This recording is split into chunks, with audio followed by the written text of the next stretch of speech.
साहब मुझे 10 करोड़ चाहिए, इस 1 रुपया काम नहीं लूंगा। 10 करोड़, ये तो बहुत ज्यादा रकम है। आपको मैं सिर्फ 5 करोड़ दूंगा इसके। अगर देना है तो मुझे बता दो। नहीं नहीं शेख साहब, मैं तो 10 करोड़ रुपया लूंगा, 1 रुपया काम नहीं लूंगा बस। मैं अपनी पेमेंट पूरी करके आया हूँ, ये लें अपने 10 करोड़ और ये नलका मेरा हुआ। क्या इसमें पूरे हैं 10 करोड़ रुपया? वाकई इसमें पैसा है। ठीक है शेख साहब, ये नलका आपका हुआ।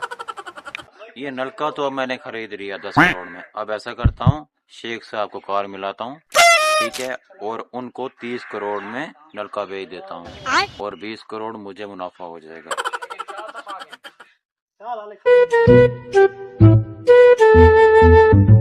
अस्सलाम वालेकुम बड़े शेख साहब। बड़े शेख साहब, मेरे पास पेट्रोल का नलका है, आए मेरे पास पेट्रोल की डील करते हैं। जी जी, मैं बड़े शेख साहब को लेकर आ रहा हूँ। Okay okay okay. जी कैसे हैं शेख साहब? बाकी सब कुछ छोड़ें, डील की बात करते हैं। छोटे शेख, ये नलका कितने का दोगे पेट्रोल वाला? बड़े शेख साहब, ये नलका जो है आपको 30 करोड़ का मिलेगा। अल्लाह का खौफ खाओ छोटे शेख, अल्लाह का खौफ खाओ, इतना महंगा होता है? बड़े शेख साहब, ये आपको 30 करोड़ का ही मिलेगा। आपने लेना है तो आप लें, वरना मुझे पार्टी इस नलके का जो है ना 50 करोड़ दे रही है। आपने नहीं लेना तो मैं उस पार्टी को ये नलका भेज देता हूं।